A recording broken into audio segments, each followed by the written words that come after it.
Kourtney, welcome to Redesigning Life. People listening, Kourtney Simmang is the founder of Kale Diagnostics, which is basically a virtual place for you to go to heal your gut and to figure out what you should be eating and what supplements to be taking after getting labs and work done. So, welcome, Kourtney. I have a ridiculous amount of questions for you because I'm sure myself and many of my listeners, we get inundated with so much information on social media, what we should be eating, what we shouldn't be eating, supplements to be taking things that you should avoid. And I feel like in any given day, I see accounts telling me to eat something and another account telling me not to eat that exact thing. So with that said, I have so many questions, but before we get started, can you please tell my listeners a little bit about your background and how you got started and how you founded Kill Diagnostics? Yeah, absolutely. Well, I'm so happy to be on. I love your podcast. I was able to listen to a few episodes, and I'm just so excited to talk today. Thank you. Yeah, absolutely. So I'm Courtney. I first and foremost just love helping people in their health, especially women. I had a really challenging health journey when I was in college, health issues leading up to that, but it really reached a peak in college, and I was totally failed by the medical system. So I was left on my own, hung out to dry a little bit, had to help myself, had to research. I changed my degree and I healed my own body. So I reversed Hashimoto's and PCOS, chronic migraines, chronic inflammation. I was like walking around feeling like I was 80 years old when I was 18. It was horrible. But that experience I had really fueled Kale Diagnostics as a whole. So I have worked one-on-one with thousands of women, helping them overcome chronic health issues, also with men too. But let's just be honest, women are typically the ones who are the most overlooked in modern medicine. They typically have the more challenging cases because of the hormonal aspect as well. And autoimmunity is also way more likely for women too. So that really complicates it. So overall, my passion is healing. There are a ton of facets to healing. The part where I fit in terms of helping people on a large scale really would be understanding the data behind your health. What do the labs say? And I'm not just talking about yearly blood labs to the doctor where they say, yeah, you're fine. And maybe you are, maybe you're not, right? It's really a deep look. We look at everything we possibly can and we help you understand exactly what you need in order to feel better. Yeah, I actually got my normal physical blood work done and my estrogen was high, but then that doesn't necessarily mean anything because it's not the right time to be taking that test. It goes up and down. So it is a very complicated thing. And I know your number one focus is gut health. And I think a lot of times we hear that your gut is your second brain and how important your gut health is to not only your physical health, but even your mental health.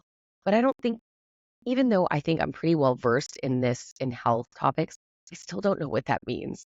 And I've read the books, Body Keeps the Score, all of it. But like what you were saying, you have to look at your labs to figure out what's going on in your body. So there isn't a one size fits all when it comes to what to eat. Is that true? Yeah, I would agree with that. And I think it can also change throughout your life. What might have worked for you in the past might not be working now. And life as a whole is multifaceted and truly our bodies are too. And I think the best way to start small when it comes to understanding the inner workings of specifically the gut, anatomy and physiology. It's fascinating learning about how our colon, works and the small intestine, the large intestine, and the small intestine absorbs most of the nutrients. But that's also where overgrowth is most problematic. And that's most frequently found in women. And so there's always a rabbit hole that you can go down, but understanding the actual mechanics of the gut, it's just, I mean, maybe it's just me, but I think it's so interesting, like learning about how it works. It's so cool. And you also, like we also hear about probiotics, right? And taking probiotics all the time, it's good. But I've also heard you say that that could cause problems too. So without seeing somebody's labs, because of course you have to be able to see somebody exactly what's going on in their body. For the most part, overall with everyone, should we be taking probiotics? Is it better to eat a plant-based diet? Are animal proteins okay? The dairy industry has been taken down. I haven't eaten dairy in 8 years. So I know that's a lot of questions, but No, I love it. let's start with the probiotics. Are Yeah. probiotics okay to take on a daily basis? That's such a good question.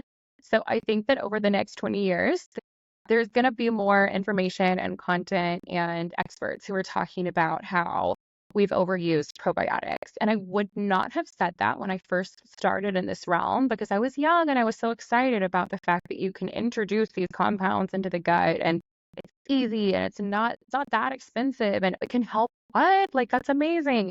But a lot of that is marketing. And truly, when you're looking at the, I guess, like the ecosystem of a person, everyone's is different, first of all.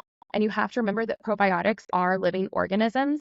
I would say the best rule, like really just across the board, is to try eating food that's fermented, have small amounts, and see how your body responds. Because those foods are typically going to have really basic strains that might actually be helpful. For example, if you had a lot of antibiotics as a kid, you might be missing the foundation of what you need. And so it's really not time to like hit it hard with like even like the spore-based probiotics. Those obviously like have a place. They do. The research is incredible.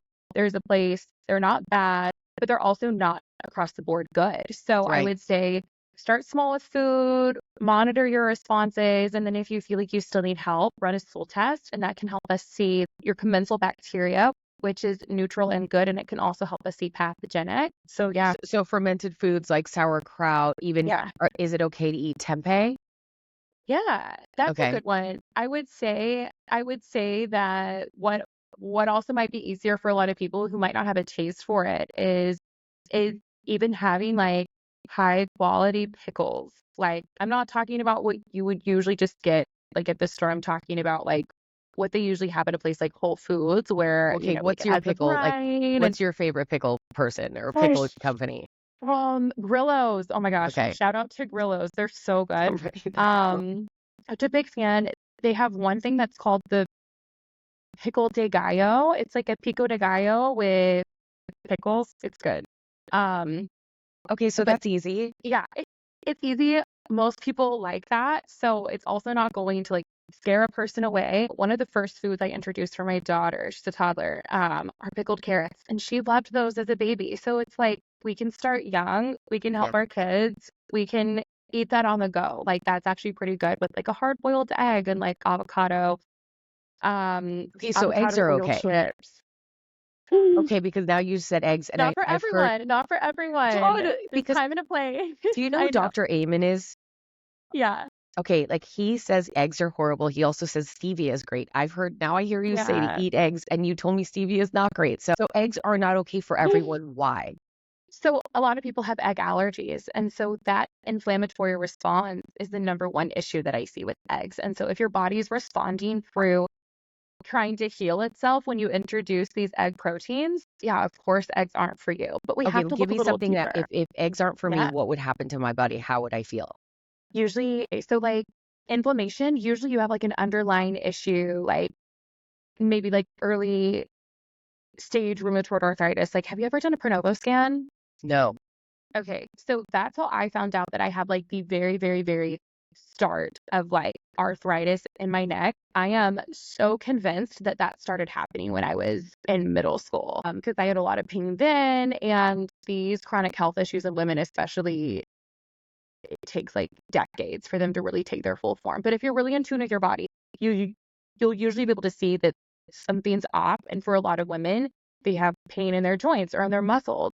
And that is usually the most common response to food, other than like having overt gut issues. I mean, that's obvious, but like the more non-obvious, it would be like a pain in the joints, migraines, moodiness can be one, just like irritability. Like, even though this is very old school, and it can be triggering. And so I want to give a preface. It can for sure be triggering if you've ever, which like understandably so, I think most women have experienced like a challenging relationship with food because of the measurements and all of that. And like yeah, like it's a lot. And so I'm not recommending that anyone do this, but if you feel like you're in a good place to maybe track your reactions to food, like that can be helpful to see if you're eating things that might be triggering negative symptoms for you. And it can usually be over like a 3-day period, so it's kind of hard to test. One lab that we run at Kale Diagnostics, it actually measures the inflammation response to the food that you're eating. And so it's not like an antibody test. Like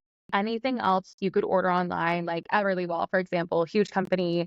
Um, they What was the they company? have so like Everlywell, it's probably like the most common. That's like the most common way to get like a food sensitivity test that is not actually like evidence based, but like it's in demand. I understand why they sell it. This isn't me, in any way. Like if you want to run that lab for educational purposes, I think that's totally fine. But if you're actually wanting to see what the inflammation responses are to what you're eating, you're actually going to want to utilize a blood test that's like a lot more viable. It's not just a finger prick. Not the And prick test, because I've yeah, taken it. Here's another thing that doesn't make sense, Courtney, is I've taken those allergy tests. One day I was allergic to tomatoes. 2 years later, tomatoes are fine. I'm like, I yeah, can't. It's like that's what's so frustrating. We're yeah. trying, especially people who are trying to get a hold of their health and be better and eat the right things. When every day something changes, I just feel like throwing the towel in.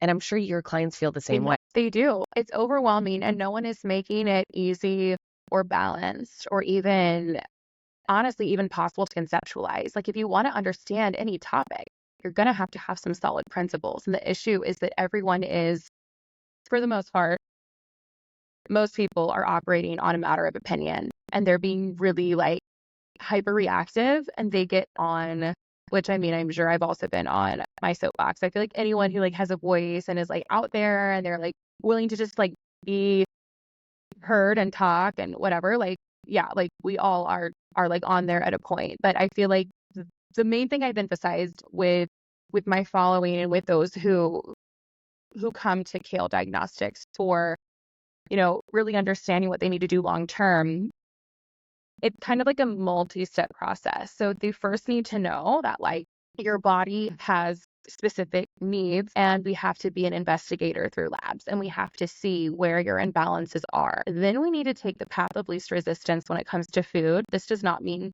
that you're perfect. This means that we are logical, and we understand and remember that the majority of people who end up struggling with an eating disorder, they have typically worked with a professional that was not logical or intuitive when it comes to making changes in this area of your life that has typically not been controlled by anyone. And so if you come in with high control and you're not providing a balance and an equilibrium, that can cause a person, especially a person who has anxiety or depression or OCD, or they have a past with trauma, they're just going to go to extremes because that's what they know. Like that's Yeah. what their programming has been. And so we're very careful to not put a person, let's say, on like a 90-day elimination diet where they can eat like 4 different things. That's the best way to drive a person crazy, and it's Yes. not going to help your health. No, exactly. And all the information is driving us crazy. I mean, the gut is Yeah. your second, your brain, and it does affect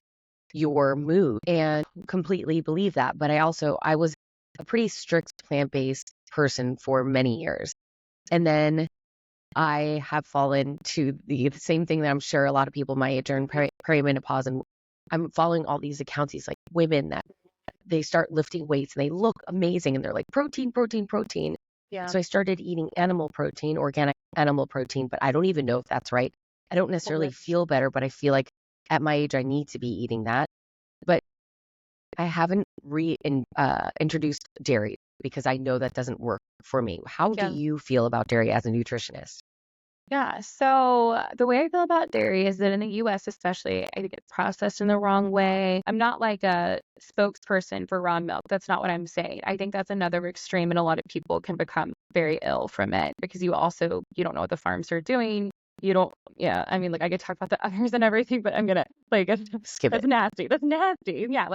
But like that's where my mind goes. That's why they literally started pasteurizing milk, because this is not clean typically. So I think that's just another example of an extreme that's not healthy or helpful. So when it comes to dairy, we have to look at the kind of dairy. So A1 versus A2, it was just a lot easier to break down. That's really all that people need to know. It's just a lot easier to break down. And so it can be great for kids. I wouldn't recommend having a child be dairy free, especially because you want to introduce these allergens at a young age, even gluten and soy and corn, and really just anything that they can eat or will eat. It's good to get that exposure because it has to have that information.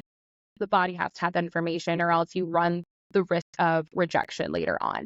Not like full-blown rejection, but you want your body to at least know what to do with something. So I would say that when it comes to dairy, the most likely I would be to recommend a person not have it would be, of course, if they're having noticeable gut issues. And I would always say have as small of an amount of dairy as possible, not because it's bad, but because it's rich. It's rich and it's high in fat that's saturated. We don't need all of our fat to come from fat that is saturated, but we also can have some saturated fat. Once again, it's kind of that balance of our body needs like a proper input of all of these categories in order to have balance. But So of do course, you if you're personally eat everything? Carbs, so fat, sugar, dairy, meat, nuts. I do have all of that. So I want to preface it that I can basically count macros just through looking at a plate. Like I can look at a plate of food and I can get within like a few grams but what is actually there. And so that's what I want people to understand is like I'm very intuitive about how I eat, but I also this is like a huge part of my brain. Like I just know what's on a plate when I look at it. In terms of eating everything, like I will say, like, yes, if I'm on vacation, like I'm going to have fries by the pool with ranch. Yum. Like Yeah. I'm gonna do that. But I'm also healthy enough to do that. In the past, that would have triggered a migraine for me. So I went through a period of time where I was more restrictive, but I also was only restrictive when I was in a really good place mentally. And so I want to preface that too. If you ever go into this really intense healing protocol, mental health support is so important because you're changing what has most likely been like a comfort ritual for you. So you Yes. don't want to pull the Yes. rug out from under Yes. yourself. Yeah. Yes. It's so funny you say that because I was talking to a friend of mine the other day about that, like how when people are on a diet, it's like when you're taking away that comfort, whatever it is that you're taking out Yeah. of your life that maybe you're using to self-medicate, it F's with you. So we have to not forget that it's sort of supplementing to the mental health. And I know that you've talked about tapping and had two experts on my podcast. Do you know Tap with Brad is? Brad Yes. Oh, Yates. I Okay, love him. I love Yes. him too. So he was on my podcast a few weeks ago, and I really do believe in tapping. So thank you for even bringing that up because I do believe that it's not just what we eat; it affects our moods and our brain and our mental capacity to take in information to process. Um, with that said, you were talking earlier about protein, the Mhm. carbs, and dairy, and Yeah. all this stuff.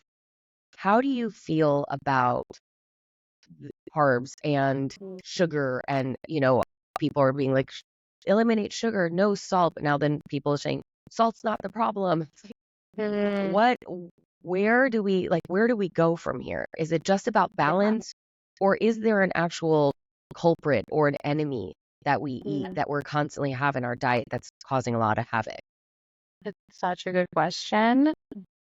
I think that I think a lot of people are asking that question. And what I would say is that, more of an encouragement towards, hey, I actually have some good news. You can look at the mechanics of the body. Look away from the food for a minute.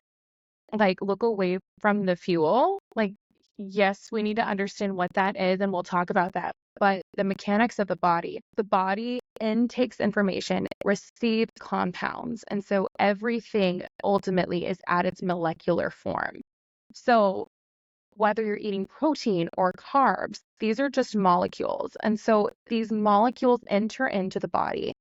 And we have to ask, well, what can this machine do? Can it even handle on a carbohydrates that will cause the glucose in the bloodstream to rise to a high concentration? Well, we have to push out so much insulin that now this insulin that's being used to quite literally push glucose into the blood cell because you have to have energy in the cell. That's why a lot of people who have high blood sugar, they also struggle with brain fog and fatigue because energy is not getting in. So of course you're going to keep on craving your fuel if the fuel's not actually entering the room, the door, the cell, whatever have you. When it comes to understanding the mechanics of food, moving into more of a mindset of, okay, what can my body handle? Maybe I need to have 80 grams of carbs a day and only have 20 grams at a time because I have insulin resistance. And after I have my carbs, I need to go on a walk because walking helps move glucose into the cell, then I'm not going to have high blood sugar and I'm not going to have as many highs and lows and crashes and spikes and all of that happens with glucose. So this is a part of the way my mind works when it comes to helping a person. It's like, Right. how can we prevent, just uprooting your life? How can we work with your natural flow, your natural rhythm, but also help your body improve at honestly, like a mechanical level? And so when it comes to protein, you need protein. You need to have enough protein, but you can be eating enough protein and you could have issues with the way that your body actually processes protein and restores your protein structures, as in like your muscles, your gums, your hair. So that can actually be an issue of not having. This is just one example of many I could give, but like you might not have enough vitamin C. So that's so important for helping your body now use that, let's say it's like 120 grams of protein a day. That takes some effort. And so if you Yes. have it's hard. It's like, oh my gosh, I have to eat how much more? Yeah. Right? When I first started on this journey of now realizing that I'm perimenopause, they were saying you have to eat 1 pound of protein per how much you weigh. How can I I know. do that? And so then it makes you crazy. Then I'm like, I'm looking at labels all the time and constantly eating protein. And then now I heard you on another podcast talking about greens not being so good for you. And I'm like, what do you mean? Like, that's what I base my whole life on. I feel good when I eat my kale like in the morning. I feel like I seriously am saving the world when I have kale in the morning. So I just feel like, and on top of that, all these supplement companies, like the green juices that we're and the shakes that we're having, Yeah. now I'm hearing that all of that is BS. So it's like I don't even know. I can't even imagine how frustrated I am, how other people feel Mhm. who don't have access necessarily to all of this information or even organic produce, depending on where they live. Yeah. It's just a lot of pressure for us. Mhm. And then I wouldn't blame people for giving up or feeling like forget it, Mhm. because it seems like it's difficult. And Yeah. the way that our system is set up, it's not making it any easier. So with Yeah. supplements, are they necessary? Are these green juices that people feel like they're having with their Mhm. green powders in the morning, do they matter? Does it even work? Is it even worth the investment? Yeah. So one question that comes to mind, if it's okay that I ask, have you watched the Blue Zones I've on heard of it, but I Netflix? didn't watch Okay. the So documentary. when you were talking about like we hear this and we hear that and like my greens in the morning and this and it's like a green blend and it has like 80 different things and apparently it's the answer, but oh no, it's not. That kind of thing. It's crazy. If you get a chance to watch the one in Italy and just look at how much peace and calm and regulation they carry, like as people, like you can like feel it through the screen. Like they're so calm and they're just like having their pasta and then they get their protein and then they have this and that and they're eating as a family. And in my mind, I'm thinking, well, the tomatoes have antioxidants. And if they're eating, you know, like barley and rye and all of this, that has fiber. And fiber is great for lowering cholesterol. Most people die from their own heart attacks. So that makes a lot of sense. It's like, the way that my mind's processing it as I watch it. And they also have antioxidants in tomato. I think one we lack, and it's really challenging for all of us in a more westernized culture, is that we don't necessarily have like our own core culture and we don't have our go-tos. Like my mom or my grandma or whoever always made this. And this is just what we eat. And my grandpa's like 102 and he's been eating this like every day at lunch after, walking outside in the field or by the water. Like I see that we're all really busy, really stressed Yeah. out for the most part, and we're also constantly marketed to. And this is a great place to be if you want to have a company, if you want to help people, like that's amazing. But there's also this opposite end of like there's constant stimulation in terms of you're always told you need this, you need that. I think of colostrum. I was talking about this with my husband the other night. Like people are acting like colostrum is going to heal you from every ail. I'm going to have colostrum if I'm starting to get sick. And I like colostrum for autoimmunity, but only in small amounts because having too much can like overstimulate the immune system. And that's really kind of where it stops for me. I'm not about to say that it helps with hair growth. Maybe it could inadvertently, but that's a huge stretch. And this is not going to make you have like a flat tummy. And when it comes to greens, I think it's great to have them, but you also have to be careful with like not having greens that are not organic and they're heavily Yes. sprayed with Yes. glyphosate. Like glyphosate's linked to, I mean, I don't know if I can say this, but like everyone can look at the lawsuits and the recent Yeah. findings, you Yes. know? It's funny that you say this, Kourtney, because it blew my mind how simple this is, but I've never thought about it this way.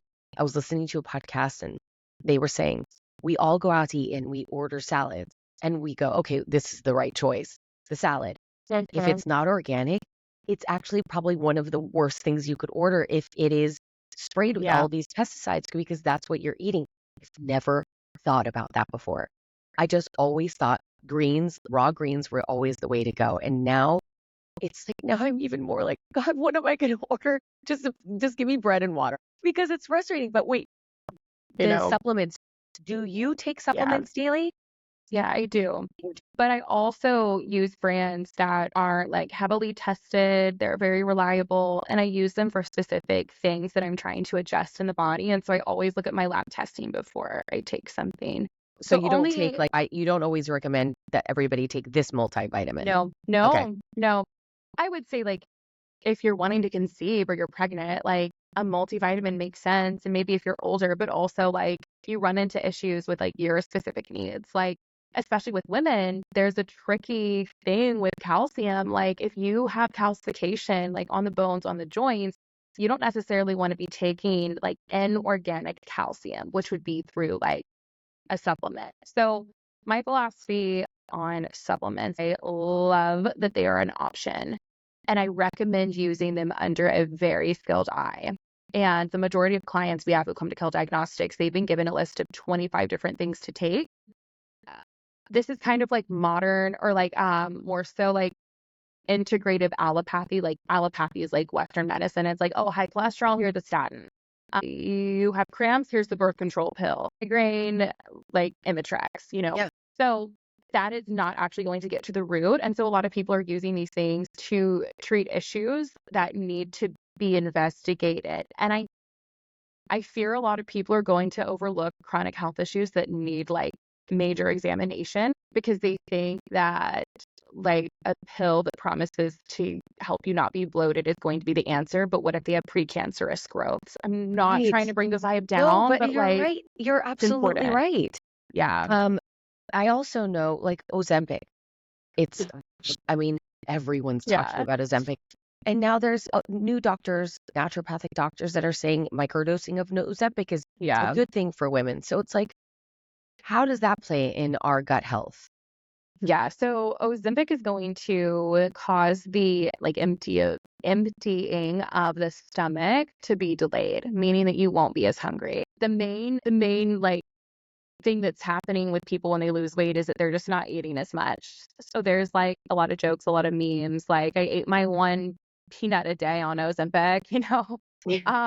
And the issue is that like that's so like that the whole purpose of food is to receive these compounds that our body needs. Like we're literally made of the materials of the earth. So like we are comprised of like we have like calcium and like lithium and magnesium and all these things. Look at your hand, look at your body. You are literally made of earth. You need to be receiving these compounds that help restore what you lose through your sweat, through urine, through, you know, just like aging and pro-oxidation, which is basically like when free radicals are actually harming the cells. Antioxidants are like a huge reason that we have to eat food. Like our bodies are incredible and we have this intelligence within us that has requirements in order to like fulfill specific purposes. And so I would never advise that anyone lose weight through tricking their bodies into not being hungry. A way better option, in my opinion, if you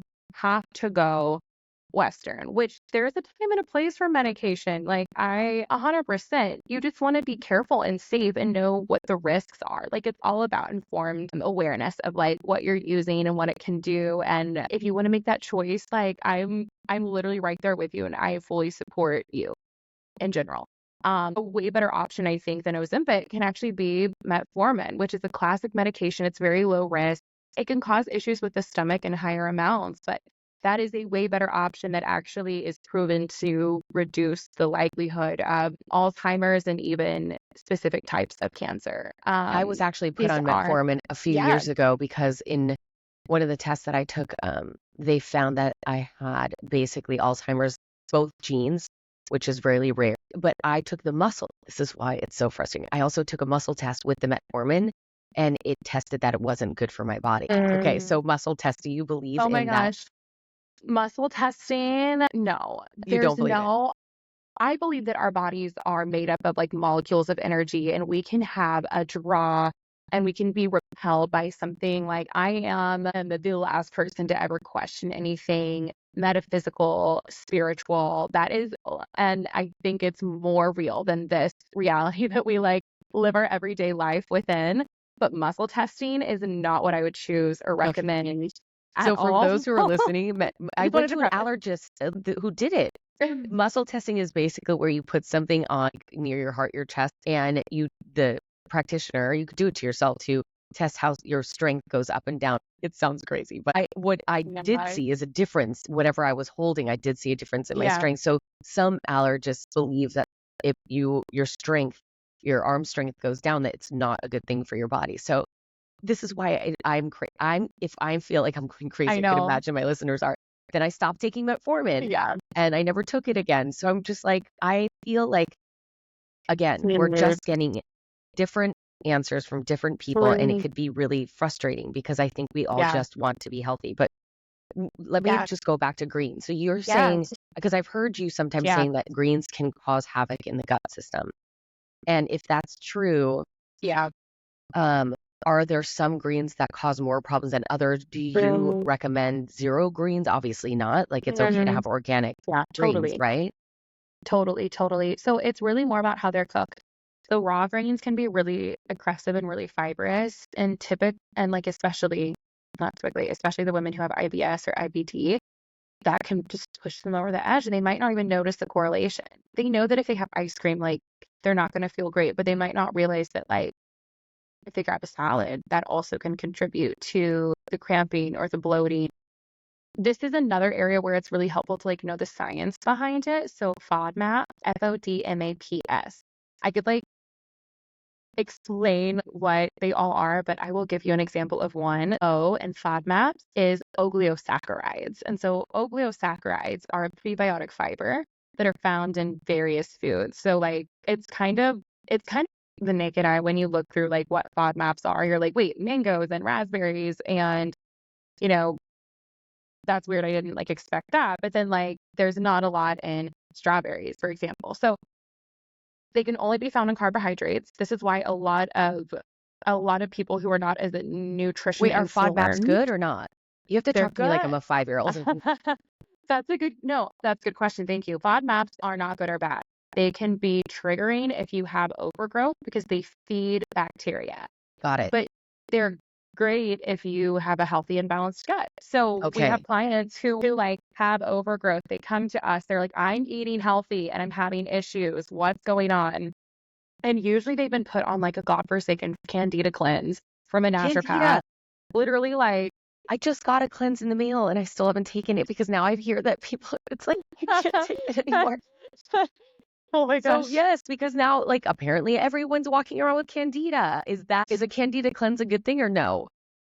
You should look at your individual stool profile and see what your gut is experiencing. You should see what overgrowth you have, where you're missing good bacteria, and just start there. It's kind of like, okay, like this is how crazy it is to me. It's like if you were told, oh gosh, I mean, this might come across as really extreme. It will come across as really extreme, but I think it's actually accurate. Like knowing the inner workings of the gut, this is it's like if you were told by like a random infomercial, everyone's in $20,000 of credit card debt. So you got to start paying the collectors now. And you're like, wait, what? I am? Right. Right. Okay. Like no one told you that except an infomercial. Right. So now you're like freaking out. Yes. I didn't even know, like, was a card open in my name? As in like, what was I exposed to? Like, how did Yes. I like obtain this candida in my body? Now you're just like, oh, like I need to buy this program that's $300 and I need Yes. to fix this issue. And Yes. it's like, maybe we should identify like maybe you should pull up like Equifax, and maybe you should actually check your credit card Right. accounts. Maybe you're fine. You're right. Maybe You're that's not your absolutely right.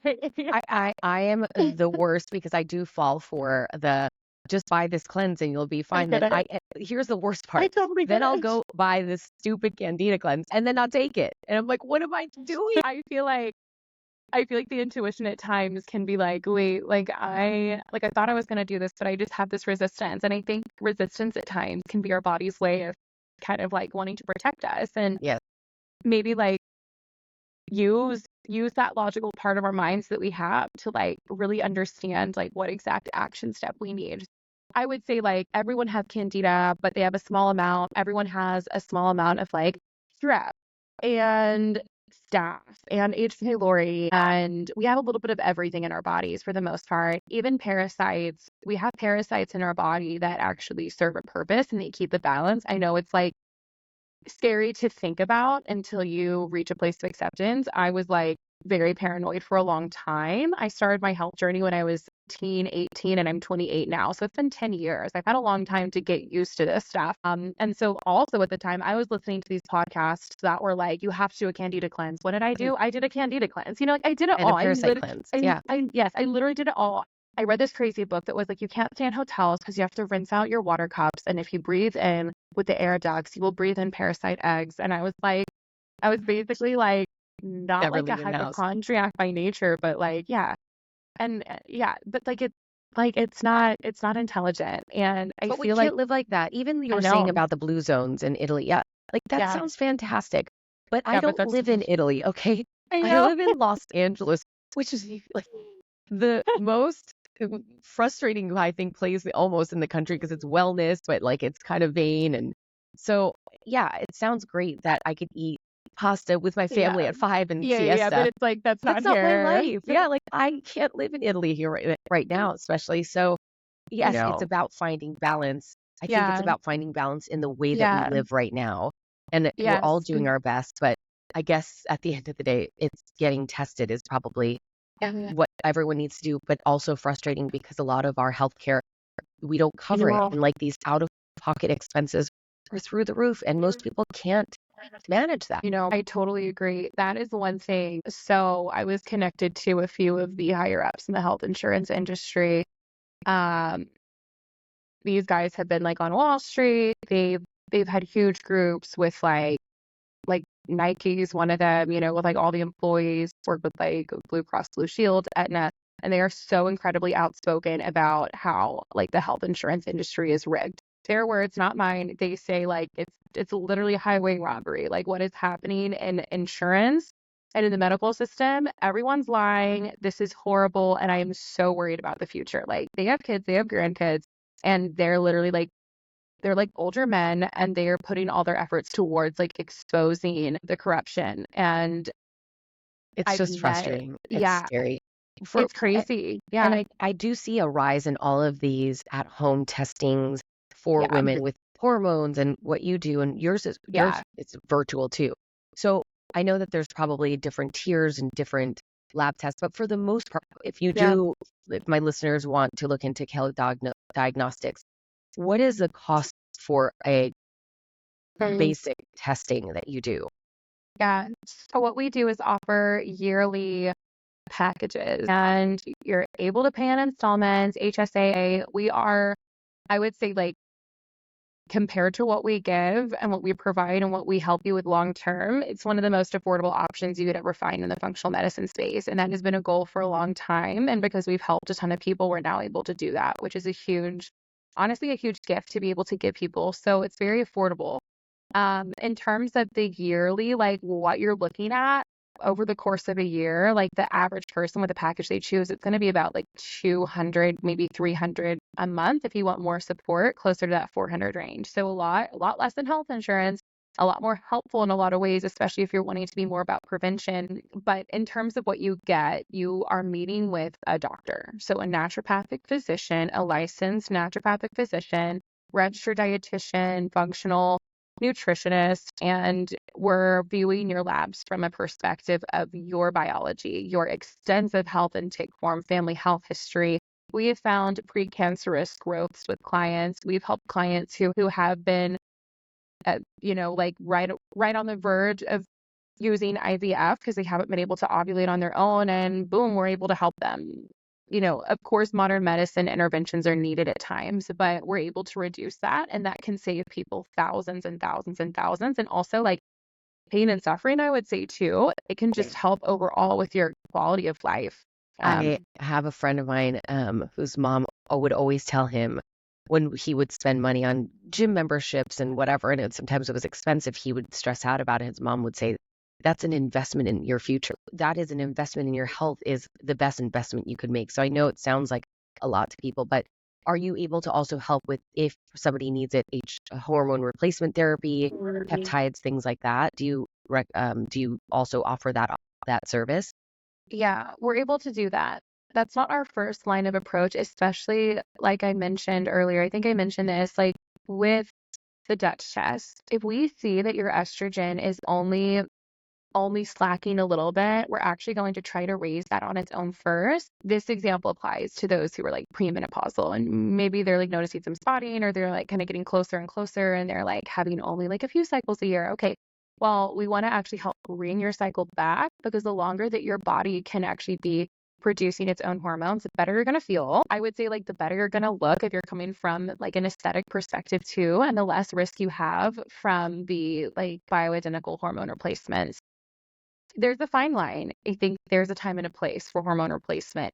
Absolutely. Like, yes, even in pregnancy, if you have low levels of progesterone, like that's incredible. It can save a pregnancy. And with women who are, in that place of their estrogen now being lower because the ovaries create estrogen and they won't forever, I think it's great to use that, but only use it when you have to, because Right. the later you start, the less risk you have and the better Yes. you can feel. So yeah. And there's so many like you have like a thumbs up coming on your screen. I don't know if you see I it. have no clue why. I think it's Okay. your thumb. I don't know, but I'm I'm here like for it. not I'm touching here it. for it. Yeah. I thought that Um, was you, and I was like, okay, encouragement. Okay. oh God, people So watching this funny. on YouTube, you'll know what we're talking about. But I think there's a lot of people that are just throwing Ozempic and these GLPs and hormone replacement without doing the testing. And I think because we're so desperate to have an answer, a lot of my friends are just taking it without the blood test. And I think there's such danger in that, because you just never know how it's going to affect you. But Kourtney, Yeah. I could talk to you for another hour. Like, usually my podcasts don't go this long. I appreciate it. I also am going to put, for anybody listening, if you're driving, in the show notes, Kourtney Instagram. I'm following her already on my account, so you can see her. Kale Diagnostics. I'll put even all of the information to get in touch with her.